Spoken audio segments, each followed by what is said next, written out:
ताज़ा तरीन वीडियोस के लिए चैनल को सब्सक्राइब करके बेल आइकन और ऑल नोटिफिकेशन पर क्लिक करें ताकि आपको मिले हर अपडेट सबसे पहले।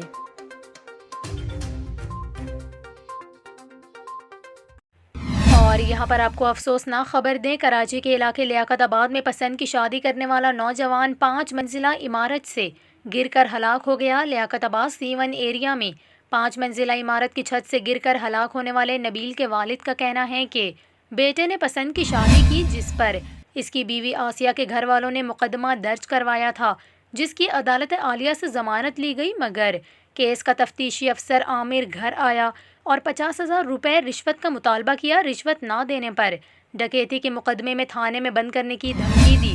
नबील के वालिद का कहना था कि इसी दौरान पुलिस ने घर में बदमाशी और गुंडागर्दी शुरू की और नबील के साथ दस्तो गिरबा होने पर इसे धक्का दिया, जिस पर नबील 5वीं मंजिल से नीचे गिर गया। दूसरी जानिब SSP सेंट्रल ने वाक़े का नोटिस लेते हुए इंक्वायरी SP न्यू कराची को सौंप दी।